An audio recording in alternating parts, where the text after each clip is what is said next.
Hello and welcome everyone to Smart IAS Foundation. आज हम लोग Smart IAS Foundation Smart IAS Bihar में कांग्रेस के जो दो इंपॉर्टेंट सेशंस बिहार में कंडक्ट हुए थे, एक कब हुआ था 1912 1912 में, और दूसरा हुआ था 1922 लगभग 10 साल के बाद 1922 में। उन दोनों कांग्रेस सेशन को हम लोग डिटेल में डिस्कस करेंगे। ये जो डिस्कशन होगा ना, ये डिस्कशन में इंग्लिश हिंदी दोनों में तुम्हारे साथ करूंगा। डॉक्यूमेंट भी कमेंट सेक्शन में इंग्लिश हिंदी दोनों में अवेलेबल रहेगा, और साथ ही साथ प्रैक्टिस क्वेश्चन भी रहेगा, प्रीलिम्स का भी और मेंस का, जिसका आंसर तुम कमेंट सेक्शन में करोगे। कहे कि बाबू बिना प्रैक्टिस के कुछ नहीं होने वाला है खाली पढ़ के। ठीक है, ये जो दो इंपॉर्टेंट कांग्रेस सेशन है 1912 और 1922 के, ये आपके अपकमिंग 72nd जो 72वीं बीपीएससी सीसीई के एग्जामिनेशन है उसमें भी इंपॉर्टेंट है, उसमें भी काम आएगा।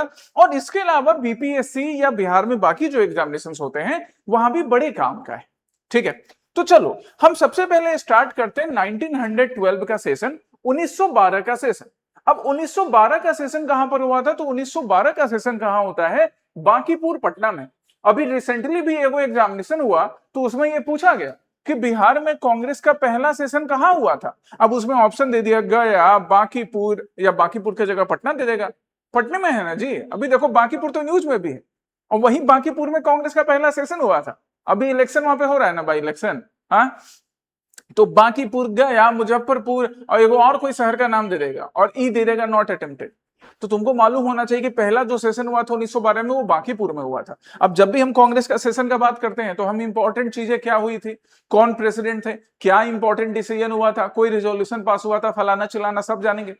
तो 1912 का जो ये सेशन होता है, सबसे पहले तो इसका ऑर्डर याद रखो। इसको ना हम कांग्रेस का 27वां अधिवेशन बोलते हैं। मतलब इस 27वां कांग्रेस का सेशन हुआ था। ये सब ऑर्डर भी ना बीपीएससी के प्रीलिम्स सब में बड़ा काम आता है, अलग अलग एग्जामिनेशन में। तो ये 27वां था। अब 10 साल के बाद जब 1922 में होगा तो कितना होगा बताओ भाई, 10 जोड़ दो। आर्यभट्ट की जमीन से हो तुम लोग, मैथ्स में इतना गलती नहीं करना चाहिए। तो 37वां हो जाएगा वो वाला, नहीं। और प्रेसिडेंट कौन थे इसके, जो 1912 में बांकीपुर में कांग्रेस का सेशन हुआ? तो इसके प्रेसिडेंट है आर.एन. मुधोलकर साहब। आर.एन. मुधोलकर ये अभी प्रेजेंट में धुलिया महाराष्ट्र, अभी महाराष्ट्र में पड़ता है, वहां से बिलोंग करते थे। अब महाराष्ट्र का बंदा बिहार में सेशन हो रहा है तो प्रेसिडेंट तो बनवे ना सकता था। कांग्रेस ने एक ना ट्रेडिशन सेट किया था कि जहां पर सेशन होगा जिस प्रोविंस में, प्रेसिडेंट वो प्रोविंस का नहीं होगा। तो सेशन कहां हो रहा है बाबू? बिहार में। तो जो प्रेसिडेंट है वो बिहार के बाहर का होगा। तो महाराष्ट्र के धुलिया के आर.एन. मुधोलकर साहब को यहाँ प्रेसिडेंट इलेक्ट किया गया था। हम इनके बारे में पढ़ेंगे। मॉडरेट लीडर थे ये, नरम दल वाले, है ना। नरम दल वाले मतलब कि ये राजकुमार साहब की मूवी की तरह कि पहले जानी मुलाकात फिर बात, और राजकुमार साहब तो बोलते थे फिर जरूरत पड़ी तो लात। इन लोग बोलते थे खाली बातें बात करते जाएंगे, पहले मुलाकात फिर बात फिर बात फिर बात एंड बात, खाली बात करेंगे। ये था इनका, है ना, आर.एन. मुधोलकर साहब, president of Bankipur Congress session.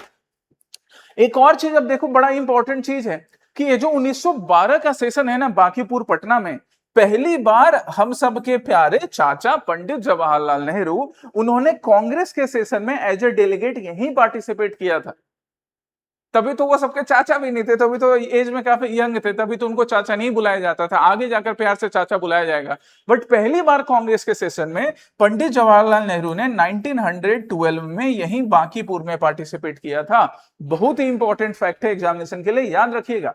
Mains में भी काम आएगा और प्रीलिम्स में तो कई बार पूछा गया अलग अलग एग्जामिनेशन में। जेएल नेहरू ने पहली बार यहां पर पार्टिसिपेट किया था बांकीपुर के सेशन में।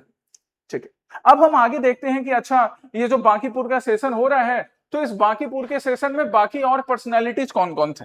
आर.एन. मुधोलकर साहब की जब हम बात करते हैं तो आर.एन. मुधोलकर प्रेसिडेंट थे, मॉडरेट ग्रुप वाले थे या नरम दल वाले थे, है ना, सब यहां पे लिखा हुआ है। तो नरम दल क्या करता था? नरम दल बिलीव करता था प्रेयर पिटिशन प्रोटेस्ट पे, कि सबसे पहले तो हम ब्रिटिश गवर्नर जनरल वाइसरॉय से बोलेंगे कि माई बाप हमको मिलने का टाइम दे दो। अब जब माई बाप मिलने का टाइम दे देंगे तो हम उनको एक ऐसे एप्लीकेशन थमा देंगे, एगो मेमोरेंडम थमा देंगे। अब फिर इंतजार करेंगे गवर्नर के जवाब का कि गवर्नर जवाब देगा। गवर्नर कान में तेल डाल के सूत जाएगा, कोई जवाब नहीं देगा। तो मॉडरेट का तरीका यही था, इसलिए ज्यादा इफेक्टिव नहीं हुए थे। इसलिए तो एक्सट्रीमिस्ट आएंगे, लाल बाल पाल। लाल मतलब लाल बहादुर शास्त्री नहीं है बाबू, लाला लाजपत राय, बाल गंगाधर तिलक एंड बिपिन चंद्र पाल, और साथ में उन सबके सीनियर अरविंदो दादा, अरविंदो घोष, है ना। तो आर.एन. मुधोलकर साहब यहाँ पे प्रेसिडेंट थे। इनके बारे में और थोड़ा पढ़ेंगे, पहले यहां देख लेते हैं।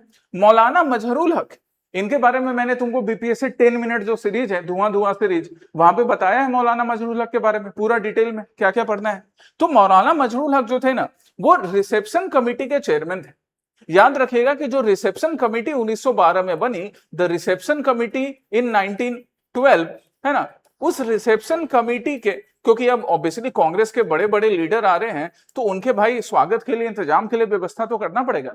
तो रिसेप्शन कमेटी के चेयरमैन कौन है? मौलाना मजहरूल हक साहब है, जिन्होंने बिहार में हिंदू मुस्लिम यूनिटी के लिए और बिहार में स्वराज की स्थापना करने के लिए अपना महत्वपूर्ण योगदान दिया है। वहीं दूसरी तरफ एक और बड़े मतलब दिग्गज पुरुष, कौन? सच्चिदानंद सिन्हा, ये जनरल सेक्रेटरी थे, महासचिव। तो बांकीपुर सेशन के प्रेसिडेंट हो गए आर एन मुधोलकर, इस सेशन के रिसेप्शन कमेटी के चेयरमैन मजहरूल हक साहब, और इस सेशन में जनरल सेक्रेटरी महासचिव कौन है? सच्चिदानंद सिन्हा। किसी रोज सच्चिदानंद सिन्हा जी के बारे में भी हम पढ़ेंगे। मौलाना मजहरूल हक के बारे में तुमको पढ़ा चुका हूं मैं, और यहां पर आर एन मुधोलकर के बारे में अभी हम और देखने वाले। तो ये 1912 का सेशन इस तरह से चल रहा था। अब इस सेशन में क्या क्या इंपॉर्टेंट बात होगा? तो जब हमारा जो चेयरमैन है, चेयरमैन बोले हैं, जो प्रेसिडेंट है वही मॉडरेट ग्रुप का है। एक्सट्रीमिस्ट को तो सस्पेंड कर दिया था, याद करो, सूरत सेशन याद आ रहा है? सूरत सेशन 1907 का, 1907 का, जब एक्सट्रीमिस्ट लोगों को सस्पेंड कर दिया था। बाल गंगाधर तिलक तो जेल में है। तो मॉडरेट क्या डिसीजन लेंगे? मॉडरेट डिसीजन लेंगे वही मॉडरेट नेचर का कि भाई संवैधानिक स्वशासन या कॉन्स्टिट्यूशनल सेल्फ गवर्नमेंट बना रहे। और मॉडरेट क्या डिसीजन लेंगे कि सोशल रिफॉर्म्स में ब्रिटिश गवर्नमेंट जो अपना हाथ खींचे हुए है 1857 के बाद से, उसमें ब्रिटिश गवर्नमेंट अपना सपोर्ट बढ़ाए सोशल रिफॉर्म्स वगैरह में। और मॉडरेट्स क्या अपील करेंगे? मॉडरेट्स अपील करेंगे कि भैया हिंदू मुस्लिम यूनिटी बनी रहनी चाहिए।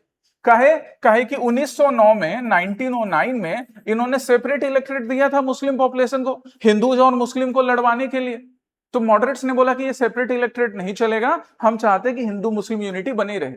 यही सब डिसीजन, यही सब जो रिजोल्यूशन था, चर्चा का विषय रहा बांकीपुर के सेशन में, कि हम पीसफुल मैनर में पॉलिटिकल स्ट्रगल करेंगे। पीसफुल मैनर में ब्रिटिश के कान में जुए नहीं रेंगता था, बहरी लोग थे, ये बहरी सरकार थी, और बहरी सरकार को जगाने के लिए तेज आवाज की जरूरत पड़ती है। मॉडरेट ही बात समझ नहीं रहे थे। तो यही नॉर्मल सब बात हुआ। जेल नेहरू पहले बार पार्टिसिपेट करेंगे, वो चीज याद रखना, राइट। अब हम जरा आर एन मुधोलकर साहब के बारे में बात कर ले, जो हमारे प्रेसिडेंट है।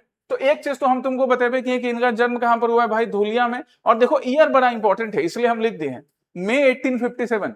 मई 1857 में ही तो रिवॉल्ट स्टार्ट हुआ था ना, और उसी मई 1857 में आर एन मुधोलकर साहब का जन्म हुआ है धुलिया, महाराष्ट्र में। धुलिया प्रेजेंट डे में कहां पड़ेगा बाबू? महाराष्ट्र में पड़ेगा, है ना।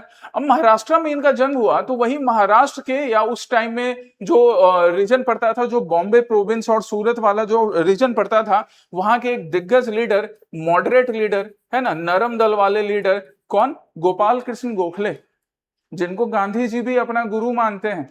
गोपाल कृष्ण गोखले को गांधी जी ने राज्य गुरु कह के भी संबोधित किया है बाबू, किया है कि नहीं किया है? इनको अपना गुरु मानते थे मुधोलकर साहब भी। तो गोपाल कृष्ण गोखले किनके गुरु हो गए? गांधी जी के तो हैं ही, साथ ही साथ मुधोलकर साहब के भी गुरु हैं, जो 1912 के बांकीपुर सेशन के प्रेसिडेंट रहे हैं। तो जब गोपाल कृष्ण गोखले को अपना गुरु मान रहे हैं, तो उनके जैसा ही कॉन्स्टिट्यूशनल मेथड और लीगल मेथड इसको फॉलो करेंगे। मॉडरेट लोग तो यही ना करेगा बाबू, राइट। एक और चीज अब इनके बारे में याद रखो, ये इंपॉर्टेंट पॉइंट है, सब इंपॉर्टेंट पॉइंट सब याद रखना है एग्जामिनेशन के लिए, कि कांग्रेस का ने एक डेलीगेशन लंदन भेजा गया था। कब? 1890 में। 1890 में कांग्रेस का एक डेलीगेशन भेजा गया था इंग्लैंड।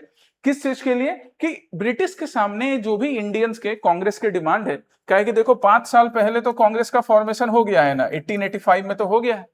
तो जो भी डिमांड थे इंडियंस के, कांग्रेस के, उसको ब्रिटिश गवर्नमेंट के सामने अच्छे से रखने के लिए एक डेलीगेशन भेजा गया था। उस डेलीगेशन के मेंबर भी थे आर एन मुधोलकर साहब। याद रखिएगा इस चीज को, है ना, ऐसे करके क्वेश्चन पूछ सकता है। And last but not the least thing, कि ब्रिटिश गवर्नमेंट ने भी इनको champions of the Order of the Indian Empire कहते, कि ये जो अवार्ड था उससे सम्मानित किया था। कंपेनियन, चैंपियंस नहीं, companion of the Order of the Indian Empire से इनको सम्मानित किया था ब्रिटिश सरकार ने भी। सोशल रिफॉर्म में भी इनका योगदान है, तो वो तो नॉर्मल सा बात है। इतना आपको आर एन मुधोलकर के लिए, आर एन मुधोलकर साहब के लिए याद रखने का काम करना है। अब हम दूसरे सेशन में चलते हैं। तो बिहार में दूसरा सेशन फिर 10 साल के बाद होगा, 1912 के बाद। कब? 1922 में। 1912 में जो हुआ था वो 27वां था, 27th था। तो 1922 में जो होगा वो 37th, 37वां होगा।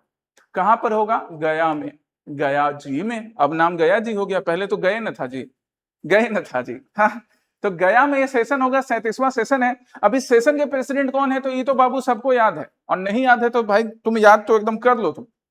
चित्तरंजन दास, देश बंधु चित्तरंजन दास, जो किनके राजनीतिक गुरु माने जाते हैं? कमेंट सेक्शन में बताओ मेरे को। देश बंधु चित्तरंजन दास को कौन अपना राजनीतिक गुरु मानते थे? बताओगे कमेंट सेक्शन में।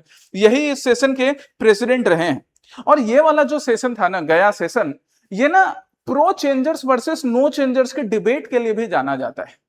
कहे कि देखो क्या हो रहा है, ये जो गया सेशन है ये कब हो रहा है? 1922 में हो रहा है ना? 1922 में हो रहा है। और 1922 से पहले जब 1920 में नॉन कोऑपरेशन मूवमेंट या असहयोग आंदोलन शुरू हुआ था, तो वो कैसे खत्म होता है? वो फरवरी 1922 में चौरी चौरा इंसिडेंट के बाद खत्म होता है, चौरी चौरा की घटना के बाद। चौरी चौरा कांड नहीं बुलाना है अब उसको, भारत सरकार ने ये डिसाइड किया है कि हम उसको चौरी चौरा कांड नहीं, चौरी चौरा की घटना बुलाएंगे। तो चौरी चौरा इंसिडेंट या चौरी चौरा घटना के बाद नॉन कोऑपरेशन मूवमेंट बंद हो जाता है, गांधी जी जेल चले जाते हैं। तो अब कांग्रेस में ना दो ग्रुप बन जाएगा। एक होगा प्रो चेंजर्स, जिसमें थे सीआर दास, जिसमें थे मोतीलाल नेहरू। अब ये जो प्रो चेंजर्स था ना बाबू, समझ लो यहाँ पे यही सब लिखे हैं, तुम बाद में पढ़ भी लेना। प्रो चेंजर्स जो था वो बोल रहा था कि जब नॉन कोऑपरेशन मूवमेंट नहीं चल रहा है, जब गांधी जी जेल में हैं, तो लेजिस्लेटिव काउंसिल का बॉयकॉट काहे करें? इलेक्शन होने वाला है अगले साल, हम वो इलेक्शन में जाएंगे, इलेक्शन लड़ेंगे, है कि नहीं? तो ये था हमारे प्रो चेंजर्स का डिमांड। उन्होंने ये बोला कि हम एक बार इलेक्शन कंटेस्ट करके जब जाएंगे लेजिस्लेटिव काउंसिल सब में, तो हम वहां से असहयोग आंदोलन को कंटिन्यू करेंगे। हम वहां से ये चीज इंश्योर करेंगे कि भाई असहयोग आंदोलन हो, हम ब्रिटिश को किसी भी टाइप का सहयोग नहीं देंगे। ये प्रो चेंजर्स हैं, जैसे सीआर दास, मोतीलाल नेहरू। और दूसरा एगो ग्रुप था नो चेंजर्स का, ये बोलता था कि नहीं कोई चेंज नहीं होगा, जैसा बापू ने बोला है हम वैसा ही करेंगे, हम चरखा डिस्ट्रीब्यूट करेंगे, हम कांग्रेस का मेंबरशिप बढ़ाएंगे, हम हिंदू मुस्लिम यूनिटी पे जोर देंगे। जिसमें वल्लभ भाई पटेल, आदरणीय डॉक्टर राजेंद्र प्रसाद, है ना, बाकी ये सारे श्री राजा गोपालाचारी एंड कई और लीडर्स थे। वल्लभ भाई पटेल नो चेंजर्स, और वल्लभ भाई पटेल के बड़े भाई विट्ठल भाई पटेल प्रो चेंजर्स। अलग अलग ग्रुप था, याद रखना है। तो यही pro changers versus no changers debate चल रहा था। गांधी जी भी शुरू में नो चेंजर्स वाले ग्रुप के फेवर में थे कि नहीं काउंसिल एंट्री नहीं करना है, इलेक्शन नहीं लड़ना है। खैर बापू तो अभी जेल में है। तो होगा क्या कि गया सेशन जो चल रहा है, इसी गया सेशन में सीआर दास साहब एगो रिजोल्यूशन प्रेजेंट करेंगे, है ना, एक रिजोल्यूशन प्रेजेंट किया जाएगा, प्रस्ताव। इस प्रस्ताव में CR Das as a president of Congress बोलेंगे कि कांग्रेस को इलेक्शन में जाना चाहिए। और कांग्रेस में जो डिसीजन होता था ना बाबू, वो डेमोक्रेटिक मैनर में होता था। तो रिजोल्यूशन पे जब वोटिंग दिया जाएगा तो रिजोल्यूशन फेल हो जाएगा। मतलब कांग्रेस के ज्यादातर मेंबर ये मानेंगे कि हमको इलेक्शन में नहीं जाना है। सीआर दास ने बोला कि अच्छा ऐसा हो गया, हम कांग्रेस के प्रेसिडेंसी से रिजाइन कर दे रहे हैं। और रिजाइन करके सीआर दास और मोतीलाल नेहरू मिलकर क्या बना लेंगे बाबू? स्वराज पार्टी, या कांग्रेस खिलाफत स्वराज पार्टी। जनवरी 1923 को कांग्रेस खिलाफत स्वराज पार्टी या स्वराज पार्टी का स्थापना होता है, जिसके पहले प्रेसिडेंट होते हैं सीआर दास, और महासचिव या जनरल सेक्रेटरी कौन होते हैं? मोतीलाल नेहरू। ठीक है, इस तरह से कांग्रेस खिलाफत स्वराज पार्टी या स्वराज पार्टी बन जाती है। यहाँ पे स्वराज पार्टी का ना एगो सम्मेलन हुआ था। कौन सा सम्मेलन? जलपाईगुड़ी कॉन्फ्रेंस या जलपाईगुड़ी सम्मेलन 1923 में। याद रखना, ये एक इंपॉर्टेंट सम्मेलन कॉन्फ्रेंस है स्वराज पार्टी का, जलपाईगुड़ी में। जलपाईगुड़ी पास में, बंगाल में जी, राइट। जलपाईगुड़ी, हम लोग उसको अब एनजेपी भी बुलाते हैं। तो यहाँ पे स्वराज पार्टी का एगो कॉन्फ्रेंस हुआ है, जलपाईगुड़ी कॉन्फ्रेंस।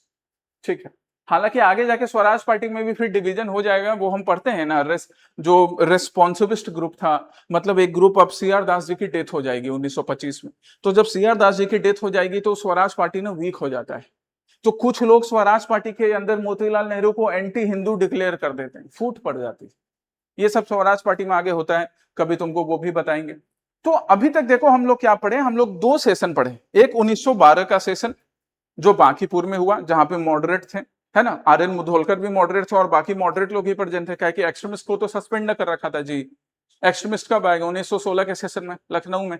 और ये 1922 का सेशन जब नॉन कॉपरेशन मूवमेंट खत्म हो गया था, और इस सेशन में प्रो चेंजर्स नो चेंजर्स की डिबेट की वजह से सीआर दास ने रिजाइन कर दिया। प्रो चेंजर्स वाले ग्रुप के थे, चेंज के फेवर में, बुझ रहे? ठीक है, चलिए सीआर दास जी की अगर हम बात करें, चित्तरंजन दास, इनको देश बंधु चित्तरंजन दास के नाम से भी बुलाया जाता है। तो इन्होंने देखो, अब इनका जन्म के बाद, जब बंगाल में इनका जन्म होता है, उसके बाद इन्होंने अपनी जिंदगी बड़े अच्छे से पढ़ाई लिखाई करके पहले शुरुआत की, लॉ की बड़ी अच्छी पढ़ाई की इन्होंने। और एक चीज याद रखो यहाँ पे, देखो बड़ा इंपॉर्टेंट है, 1908 1908 में क्या हुआ था? अलीपुर बॉम्ब केस, जिसमें एगो एक्सट्रीमिस्ट लीडर औरबिंदो दादा, औरबिंदो घोष के ऊपर केस चला था, औरबिंदो घोष और इनके छोटे भाई बारीन कुमार घोष। तो 1908 का 1908 का जो अलीपुर बॉम्ब केस है, उन्होंने उसमें चित्तरंजन दास ने, सीआर दास जी ने औरबिंदो दादा की तरफ से केस लड़ा था और उनको बचा लिया था, सक्सेसफुली बचा लिया था, डिफेंड कर लिया था। इससे बंगाल में इनकी पॉपुलैरिटी खूब बढ़ गई थी। याद रखिएगा, अलीपुर बॉम्ब केस में सीआर दास, औरबिंदो दा और उनके भाई की तरफ से केस लड़े थे और डिफेंड भी कर लिया था, है ना। उसके बाद फिर धीरे धीरे उन्होंने अपना लॉ कैरियर छोड़ दिया और अपनी पूरी जिंदगी किसको डेडिकेट कर दी? भारत के स्वाधीनता संग्राम को, इंडिया के नेशनल मूवमेंट को, सीआर दास जी ने, देश बंधु चित्तरंजन दास जी। ओके, चलिए तो अब हम इसको लास्ट में बस एक बार समराइज कर लेते हैं, क्या क्या चीज याद रखना है। तो 1912 के सेशन में बांकीपुर 27वां सेशन हुआ। RN. Mudholkar moderate leader president है, महाराष्ट्र धुलिया से।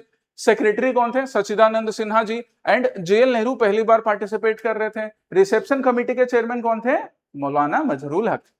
1922 का जो सेशन होता है, 1922 के सेशन में 37वां सेशन है, गया में हो रहा है। यहाँ पे अध्यक्ष कौन है? सीआर दास है। मुख्य बहस क्या थी कि परिषद में, काउंसिल में एंट्री करना चाहिए कि नहीं, pro changers versus no changers. CR Das resign कर देते हैं, कहा कि उनका रिजोल्यूशन डिफीट हो जाता है, और फिर 23 में क्या बना लेंगे? स्वराज पार्टी। ठीक है, समराइज कर दिया। अब ये रहा देखो प्रैक्टिस क्वेश्चन। पहला प्रैक्टिस क्वेश्चन जिसका आंसर तुम कमेंट सेक्शन में करोगे। दूसरा प्रैक्टिस क्वेश्चन, इसका आंसर भी कमेंट सेक्शन में चाहिए, ये डॉक्यूमेंट भी कमेंट सेक्शन में रहेगा। एंड थर्ड प्रैक्टिस क्वेश्चन, कहे कि बाबू प्रैक्टिस नहीं करोगे तो एग्जाम कैसे निकलेगा। और फिर एक मेंस का भी प्रैक्टिस क्वेश्चन है, ये भी आंसर लिखकर चेक करवाओ। अभी अगर मान लो प्रीलिम्स आ रहा है तो पहले प्रीलिम्स वाला बनाओ, बट मेंस भी ध्यान रखना है। तो आज के सेशन में हमने कांग्रेस का जो इंपॉर्टेंट सेशन बिहार में हुआ, दूठो 1912 और 22, उसको डिटेल में पढ़ा। प्रैक्टिस क्वेश्चन सब है, तुमको जो भी डाउट हो कमेंट सेक्शन में पूछना, ठीक है। फिर अगले सेशन में हम लोग मिलेंगे और अपनी बीपीएससी की तैयारी को और बढ़िया करेंगे। जय हिंद।